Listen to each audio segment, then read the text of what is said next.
그 얘기는 시장에 이제 유동성에 대한 기대는 하지 마라.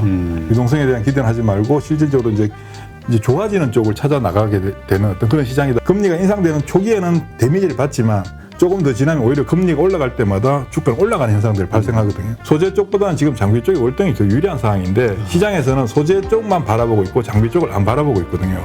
평면적인 인터넷 환경에서 활동적인 인터넷 환경으로 가게 되는 과도기에 메타버스가 자리를 잡고 있고, 오늘 모신 분은 더원 프로젝트 홍성학 대표님입니다. 안녕하세요. 네, 안녕하세요. 네. 사실 오늘 저는 처음 뵙는데 네네. 많은 분들이 댓글로 홍성학 대표님을 좀 모셔달라 이런 요청을 많이 하시더라고요. 아, 그래요? 그래서 예, 홍성학 대표님의 뷰를 좀 듣고 싶다. 네. 그래서 이제 저도 우리 작가한테 이야기해서 좀 모시자. 그래서 이제 이렇게 뵀는데 네네. 일단 제가 좀 간단하게 소개를 드리겠습니다. 네. 추세 추종 울티마 투자 기법과 프로그램을 개발해서 분기별 안정적인 10% 수익을 목표로 실전 투자를 하고 있으시고요. 네네. 대우, 한화, 동원증권 등에서 근무하면서 증권사 고객 영업 1위를 달성하셨다. 네. 이런 예, 아주 뛰어나신 분이다. 이런 소개가 있네요. 일단 많은 분들이 궁금해하는 게 우리 대표님께서는 이제 여러 곳에서 네. 올해는 돈 벌기가 좋은 어떤 시장 한 네. 해가 될 것이다 네. 이런 얘기를 하셨다고 하네요. 네네. 근데 지금 돌아가는 분위기를 보면은 많은 분들이 동의를 못할 수 있거든요. 네. 힘들잖아요. 네. 그래서 이제 한 2달 남았는데 네. 어떻게 앞으로 시장 흐름을 보시는지.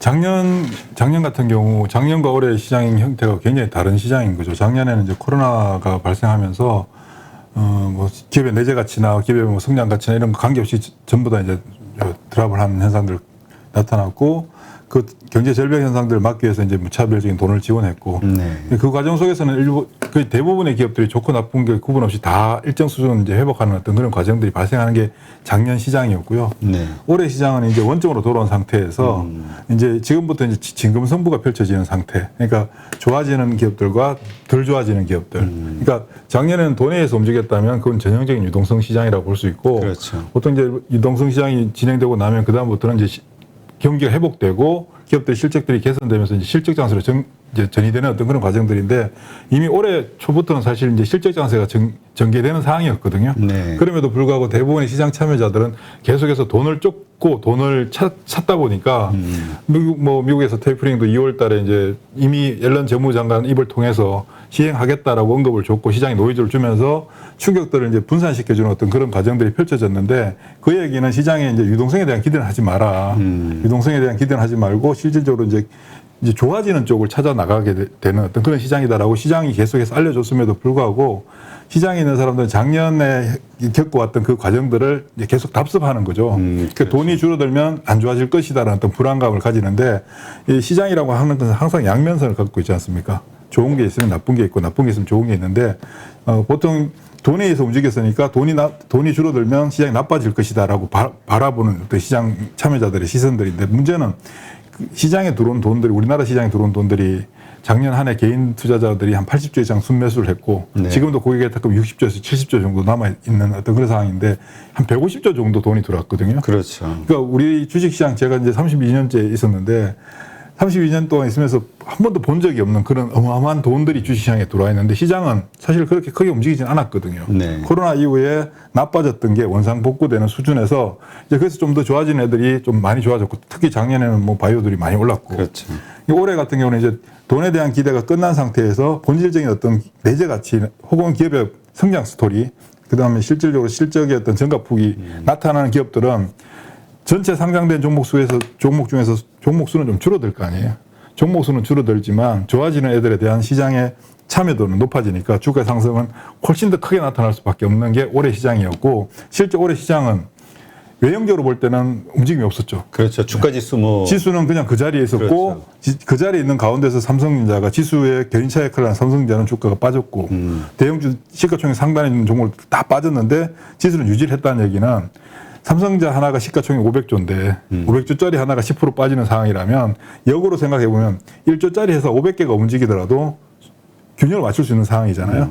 그런 상태에서 시장에서 시가총액이 한 2, 3조 되는 2, 3조, 3, 4조, 5조 정도 되는 종목들의 리레이팅이 올 한 해 내내 지속됐거든요. 그게 이제 특히 이제 8월달, 9월달 지나서 이제 대중들, 시장 참여자들 대부분 이제 인지하게 된 게 이제 그게 2차 전지인데, 2차 전지 관련된 종목들은 업황 자체가 앞으로 최소한 5년 이상은 업황 자체에 대한 어떤 고민을 할 필요가 없는 어떤 그런 산업이잖아요. 그렇죠. 이게 이제 그 패러다임 변화가 발생해서 발생하는 업황의 모멘텀이, 그러니까 제가 주식시장에 있으면서 경험해 본 것 중에 가장 강력한 모멘텀이라고 보여지거든요. 이런 부분들은 결국은 올 한 해 주가가 뭐 종목들 10배씩 오른 종목들이 많이 나왔지 않습니까? 그렇죠. 이쪽의 편성, 그러니까 시장에서 주도주가 형성되는 과정 속에서 주도주의 편성한 사람들은 사실 소수에 해당되는 사람들이겠지만 돈을 어마어마하게 버는 어떤 그런 시장이었거든요. 그래서 제가 좋다라고 얘기했던, 시장이 굉장히 좋다라고 얘기하는 것은 광범위하게 누구나 돈을 버는 시장이 아니라 어느 정도 시장에 대해서 좀 디테일하게 파고들고 접근했을 때는 그 어떤 해보다 돈을 벌기가 좋은 해다라고 말씀을 드렸고, 저는 사실 많이 벌었습니다.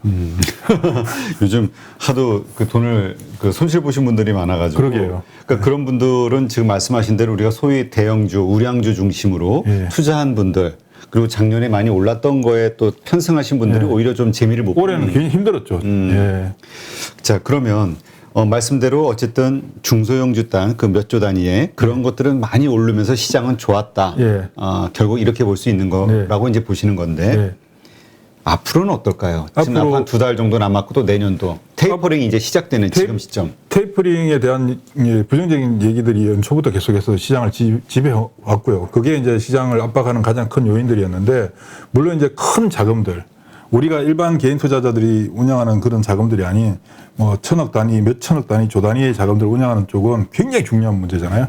큰 자금들을 움직여야 되니까. 그런 쪽은 이 테이퍼링이나 금리 인상이 이런 부분들에 대해서 민감하게 반응하기 때문에 자금들이 움직일 수밖에 없지만, 중요한 거는 금리라고 하는 것은 경기가 회복되고 기업들의 실적들이 좋아지고 소비 활동이 증가하게 되면 물가가 자극을 받게 되고 당연히 금리는 올라가야 되는 상황이고, 기준금리는 지금까지 역사적으로 가장 낮은 제로금리 상태에 놓여 있었기 때문에 추가적으로 금리가 내려갈 수 없는 상태에서 금리를 자극하게 되는 물가나 기업들의 실적이나 이걸 토탈해 보면 경기가 좋아지는 건데, 그럼 금리는 당연히 올라가야 되는 거거든요. 금리가 올라가는 구조에서 보통 일반적으로 초기에는 금리 인상에 대한 얘기들이 나오고 시그널이 발생하고 스크래치가 나올 때는 유동성 축소에 대한 긴축에 대한 두려움 때문에 주가가 반응을 하지만, 궁극적으로 유동성 축소란 측면을 제외한 나머지 반대쪽의 입장을 보면 경기라고 하는 부분이 회복된다, 좋아진다, 기업들의 실적들이 개선된다라고 하는 부분, 이 측면을 이제 시간이 지나면 시장 참여자들은 바라보게 되거든요. 결국 어제 같은 경우 어제 미국에서 테이퍼링을 이제 확정을 지었지 않습니까? 확정을 지었는데도 불구하고 기업들은 미국 시장 주가는 오히려 더 올랐고, 그리고 금리 인상되고 테이퍼링을 시행하게 되면 미래 현금 흐름이 악화되는 대형 기술주들이 나빠질 것이다. 미래 현금 흐름이 나빠질 것이다라고 그렇죠. 하는데, 사실은 그건 잘못된 생각이거든요. 왜냐하면 대형 기술주들, 소위 말해서 잘 나가는 기술주라고 하는 회사들은 이미 내부 잉여 현금 흐름이 굉장히 좋은 회사들이기 때문에 오히려 금리 상승기 때 금리 상승의 수혜를 볼 수 있는 입장이 되거든요. 금리 상승기 때 오히려 은행만 수혜를 보는 게 아니라 우리나라 삼성전자도 수혜를 보게 되는 거죠. 그렇죠. 그런데 그런 기업들이 실제 금리 인상에 타격을 받는다고 해서 주가가 데미지를 받았는데, 오히려 테이퍼링을 시행하고 나니까 그런 기업들의 주가가 먼저 탄력을 붙고 올라가는 현상들. 이건 시장 참여자들이 금리 인상이나 테이퍼링에 대한 이제 두려움보다는 이 부분을 인정해주고 앞으로 개선되는 시장에서 어떤 쪽을 바라볼 것인가 하고 바라보는 어떤 그 관점의 변화가 생겼다. 그리고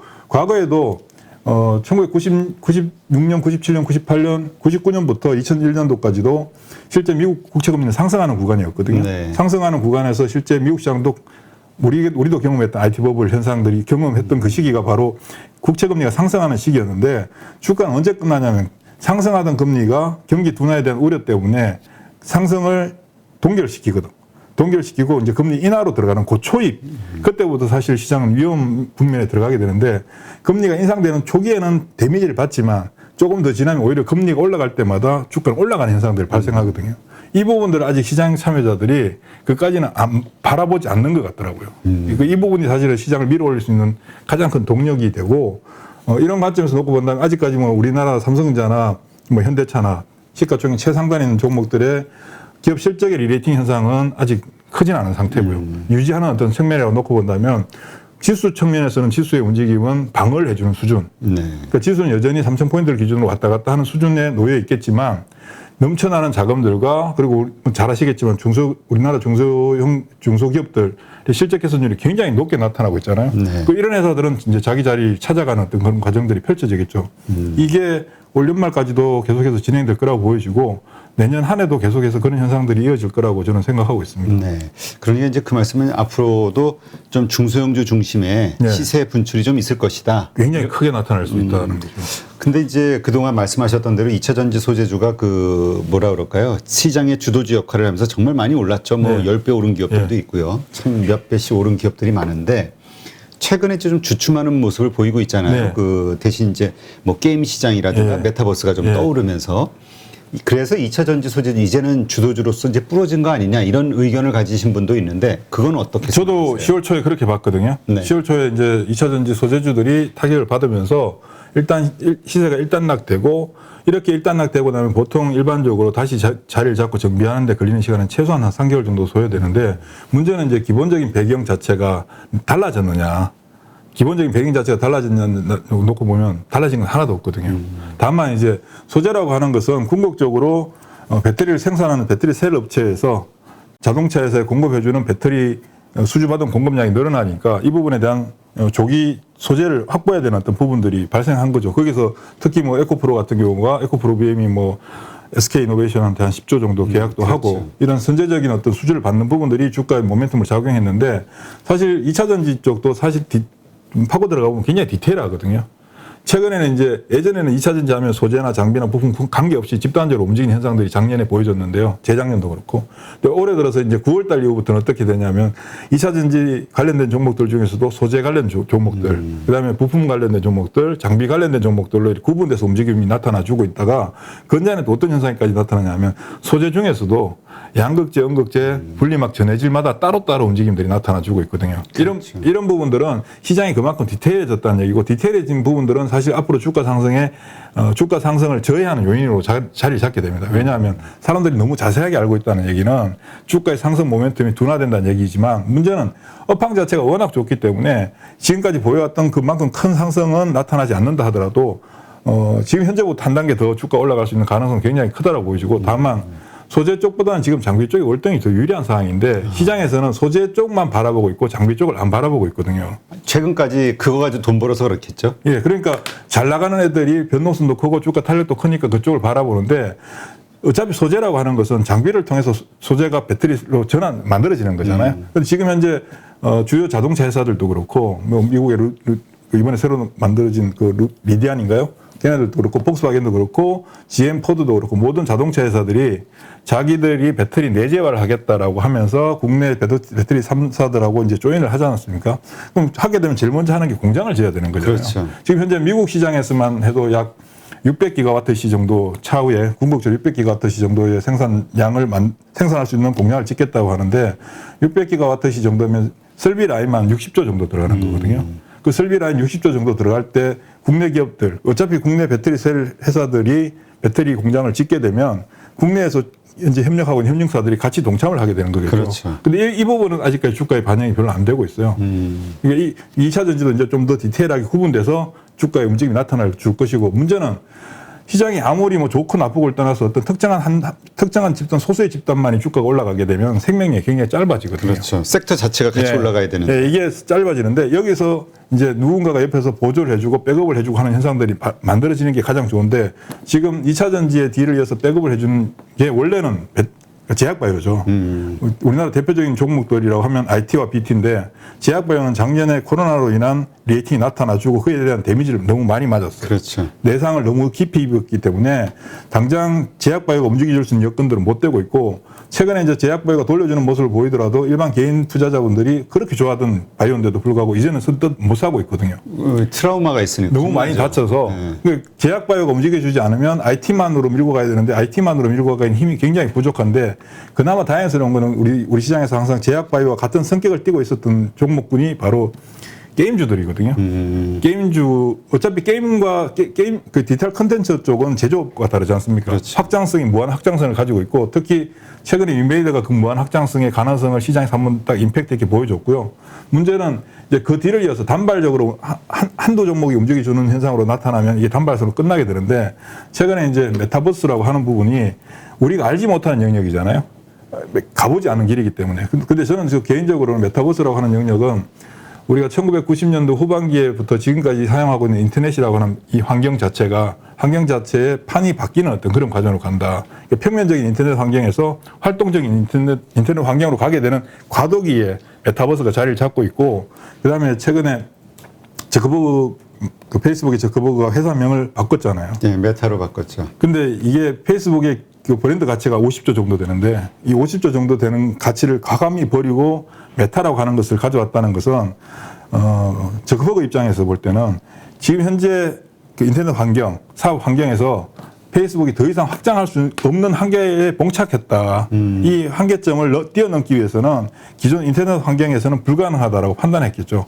판을 엎어서 새로운 판을 만드는데 자기들이 가장 먼저 선제적으로 들어가겠다. 그래서 회사명을 메타로 만들었다는 얘기는 앞으로 뭐 애플이나 구글이나 우리가 알고 있는 굉장히 큰 기업들이 그 기업들이 메타버스라고 하는 용어를 쓰는 순간부터 페이스북이 종속되는 관계를 가지게 되는 거죠. 이미 메타라는 회사가 선점을 해버린 거기 때문에. 그러니까 우리 보통 게임할 때 예. 그런 친구가 있더라고요. 아이디를 항상 큰형님으로 예. 딱 정해놔요. 그러면은 그냥 뭐 나이가 많건 적건 거기서 만나는 사람들은 무조건 큰형님이라고 예. 할 수밖에 없잖아. 예. 그러니까 메타버스가 그런 거네. 그러니까 페이스북이 굉장히 뛰어난 게 뭐냐면 회사명을 메타로 바꿨다는 얘기는 우리 인터넷 메타버스 이전에 지금 현재 인터넷 환경에서 회사 이름을 인터넷으로 만든 것과 동일하거든요. 이 인터넷은 하면 그러면 인터넷이라는 회사를 통해서 다 해야 된다라고 이제 생각을 하게 될 거 아니에요.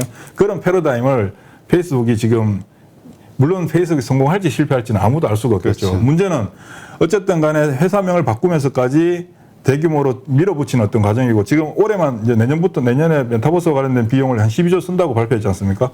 그러면 페이스북이 메타로 전환해서 메타버스 그 영역을 만들어내는 과정 속에서 결과가 실패하든 성공하든 간에 진행되는 과정은 이어진다는 거죠.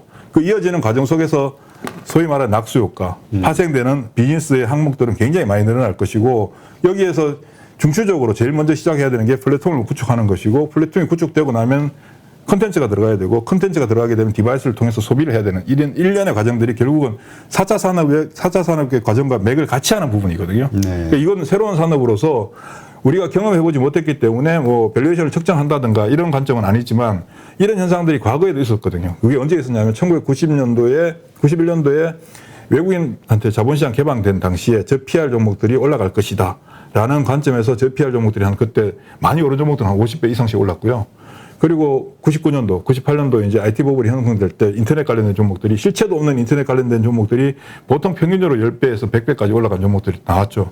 지금 그 상황들이 이 메타버스를 통해서 실현될 가능성이 굉장히 높다고 보여집니다. 왜냐하면 결과를 아무도 모르기 때문에요. 그러니까 이러한 상황, 그러니까 이제까지 주도 역할을 해왔던 2차 전지, 소재주 이러한 것들이 그러니까 2차 전지 관련된 주가 계속해서 주도주가 될 수 있는 환경이 된 것이다. 메타버스 때문에 오히려. 그렇죠. 2차 전지 가다가 쉬어갈 때쯤 되면 메타버스가 밀어붙이게 되고 또 이쪽은 변동성이 월등히 큰 종목들이거든요. 큰 종목인데 초기에는 종목이 몇 개 없었어요. 한두 개였다가 지금은 이제 점차 종목군이 확산되고 있는 상황이거든요. 예를 들면 확정된 제조업 같은 경우는 무한대로 확장될 수가 없습니다. 뭐 2차 전지 같으면 2차 전지를 실제 그렇죠. 생산하거나 제조하거나 판매하는 회사들만이 관계되는데 메타버스라고 하는 것은 작게는 플랫폼이고 좀 더 확장하게 되면 컨텐츠고 거기서 이제 디바이스로 연결될 수 있지만 이게 어느 정도 완전한 플랫폼이 구축된다라고 가정을 한다면 기존에 우리 일상생활 속에서 살아가는 B2C 기업들은 다 메타버스 관련된 회사가 되는 거거든요. 예전에 인터넷 1998년도에서 99년도 인터넷 혁명이 일어나서 주식시장에서 인터넷 주식이 폭등할 당시에 저도 이제 그때 편성해서 돈을 많이 벌었었는데 그때는 인터넷 회사라고 구분되는 조건이 뭐였냐면 홈페이지가 있느냐 없느냐. 맞아요. 그때는 인터넷에 홈페이지가 있으면 인터넷 회사. 근데 지금은 모든 기업이 홈페이지 다 있잖아요. 그렇죠. 홈페이지를 갖고 있다고 해서 인터넷 기업이라고 얘기는 하지 않지 않습니까? 인터넷을 통해서 비즈니스를 해야만이 인터넷 기업이라고 할 수 있는데 지금 메타버스 쪽은 아무도 알 수 없고 제조 예를 들어 2차 전지 같은 경우는 확장이 안 되지만 메타버스는 무한 확장의 가능성을 가지고 있는 거죠. 그러면 그 집단 자체가 한두 종목이 움직이던 게 아니라 집단화됐을 때 집단화될 가능성이 굉장히 크고 집단화가 되면 이건 거스를 수가 없는 상황이 만들어지거든요. 시장의 돈들이 그쪽으로 몰려갈 수밖에 없는 상황이 만들어지게 되겠죠. 그러니까 지금 시장에서는 우리 대표님 말씀을 정리해 보면은 시장에서는 이제까지 2차 전지 소재 충분히 올라와서 이제 좀 주도주로서 꺾였고 메타버스도 좀 올라오다가 이제 좀 쉴 때가 됐다. 이거 좀 어느 정도 좀 일시적으로 보는 분도 있고요. 예. 그렇지만 대표님은 오히려 이 두 개가 앞으로도 계속 계속 밀고 간다. 서로 땡겨주고 밀어주면서 주도주로서 끌고 갈 것이다. 예. 그리고 그다음에 실적이 좋은 기업들 있잖아요. 주로 어디에 있냐 반도체, 소재, 장비, 부품 회사들은 실적이 굉장히 좋거든요. 근데 문제는 이제 아까 말씀하신 큰형님이라고 할 수 있는 삼성전자 하이닉스가 굉장히 제한적인 어떤 범위 하에 있기 때문에 얘네들이 그 범주를 뛰어넘는 시세 리레이팅을 보여줄 수는 없는 상황이고 제약바이오도 변동성도 크고 나름대로 프로젝트들이 성공하는 프로젝트들이 나오기 때문에 간헐적으로 주가들이 빵빵빵 튀어주는 종목들이 나온다고요. 그럼 얘네들은 양쪽에서 메타버스와 2차 전지가 치고받고 하면서 균형을 이루면서 치고 가는 상태에서 얘네들이 백업을 해주는 역할들 하죠, 시장 내에. 그리고 삼성전자, 하이닉스 등의 시가총액 상단의 종목들이 추가적인 하단을 테스트하는 것이 아니라 이미 하단을 확인하고 돌려주는 어떤 과정 속에 놓여있기 때문에 지수도 안정적으로 견인해주고 있고 거기서 다수의 종목들이 백업을 해주는 상태에서 소수의 종목들이 치고 가는 형태. 이게 올 내년까지 계속 이어질 수 있다. 내년 상반기까지도. 그럼 이제 게임주와 관련해서 메타버스의 가장 큰 수혜를 받을 수 있는 섹터이기 때문에 네. 이 게임주가 메타버스라는 것과 연계가 되면서 계속 상승할 가능성이 있다. 메타버스라고 하는 게 결국은 메타버스에 근접할 수 있는 게 결국 디지털 기업들이 가장 먼저 근접의 용이성이 있는 거죠. 일반 우리 다른 어떤 산업보다는 특히 디지털 콘텐츠를 생산하는 그 메타버스라고 하는 환경은 아직까지 예를 들면 네이버의 제페토, 뭐 미국의 로블록스 이렇게 따로따로 이렇게 형성돼 있잖아요. 그렇죠. 이게 가장 큰 문제는 나중에 이걸 어떻게 하나의 플랫폼화 시키는 그렇죠. 거냐인데 이게 제가 생각할 때 저커버그가 추진하려고 하는 게 뭐냐면 현재 난립하면서 생겨나고 있는 다양한 그 메타버스의 플랫폼들을 서로 연결짓는 연결고리를 만들려고 하는 것 같아요. 그래서 예를 들면 제페토에 들어갔는데 내가 제페토에 로그인해서 들어갔는데 거기서 그 안에서 제페토를 나와서 로블록스로 들어간 게 아니라 예를 들면 제페토 안에서 로블록스로 바로 연결되는 어떤 그런 연결고리들이 지금 만들어질 거라고 보여지고 지금 현재 주식시장에서 가장 우리가 관심을 가져야 되는 것은 우리는 기술자도 아니고 사업가도 아닌데 그렇죠. 어떤 게 시장에서 각광을 받고 관심을 받고 돈이 될 만한 것인가를 찾아야 되는 입장이라면 그런 환경을 구축할 수 있는 기술을 가지고 있는 회사들이 1순위가 된다는 거죠. 그러면 그 1순위가 되는 회사들이 처음에는 하나밖에 없겠지만 유사한 기술을 가지고 있는 비슷한 기술들을 가지고 있고 파생될 수 있는 기술들을 가지고 있는 회사들이 계속 우리가 알지 못할 뿐이만 있을 거 아닙니까? 그렇죠. 그런 애들이 하나 둘씩 합류하면서 집단화되는 거죠. 그래서 얘네들이 쭉 올라가면 결국 또 주식시장에 있는 분들은 뭐 저도 주식시장에 있지만 주식시장만 바라보는 분들은 주가가 일정 수준 올라가면 비싸다라는 생각을 하니까 주식을 또 팔게 되는 것이고 그런 매물들이 나오면서 주가는 쉬어가는 건데 궁극적으로 중추적인 어떤 큰 코어를 보는 사람들은 그런 조정이 나올 때 오히려 자금들이 더 집중되는 현상들이 나타나죠. 최근에 그 암호화폐 시장을 보면 비트코인이 저는 2012년도에 비트코인을 2불에 샀던 사람이거든요. 그걸 그대로 가지고 계셨어요. 2불에 샀는데 그게 뭐 4-5배 났길래 좋다고 팔았어요. 그때 갖고 있던 걸 가지고 있으면 한 2조가 되더라고요. 아, 엄청나네요. 저는 그때는 우리나라에 코인 거래소도 없을 때 미국을 통해서 한번 사봤거든요. 그런데 그때 매매했던 경험이 있기 때문에 지금 비트코인 가격을 보면 접근을 못하지만 지금 이제 미국에서 비트코인도 이제 ETF 승인이 나고 나니까 지금 이 가격에도 사러 들어오는 사람들이 생기지 않습니까? 그렇죠. 마찬가지인 거죠. 단순히 주가가 주식시장에서 조금 올랐다라고 해서 그에 대한 반작용이 나타나고 쉬어가는 과정들은 펼쳐지겠지만 우리가 과거에 제가 주식시장 정권회사 다니면서 매매를 많이 했던 종목들 대개 보면 뭐 지금 삼성전자도 마찬가지고 SK도 마찬가지 이런 회사들을 제가 언제 얼마에 매매했었냐면 SK 지금 20만 원씩 하고 있는 종목을 제가 5천 원, 만 원에 매매를 많이 했었거든요. 그러니까 시간이 지나 보면 그런 일련의 과정들을 거치면서 주가는 계속해서 본질적인 가치를 따라가게 되는 것이고 단기적으로는 시장 참여자들의 심리적인 어떤 부분들로 인해서 주가가 왔다 갔다 하는 과정들인데 지금 2차 전지와 메타버스를 제외하고 나머지 업황들, 섹터들을 볼 때 기업의 실적들이 기대 이상의 점프업을 할 수 있는 실적을 보여주는 만한 회사들이 있는가, 섹터가 있는가 보면 별로 없어요. 그게 오히려 더 2차 전지하고 메타버스 관련된 회사들의 주가를 더 밀어 올릴 수 있는 요인이 되는 거죠. 다른 쪽에서 괜찮은 애들이 계속 나와주면 힘이 분산될 텐데 지금 분산되지 못하고 오히려 더 집중화 시켜주는 그런 현상들을 시장에서 보여주거든요. 그러면 핵심적인 결국 이게 주도주가 되는 것이고 시장의 주도주는 항상 세상과 같이 가는 거죠. 세상의 방향과 주식시장의 주도주가 다르게 가는 건 저는 본 적이 없거든요. 큰 주도주가 나타났던 게 94년도에 삼성전자가 올라가면서 IT 종목들이 올라갔고요.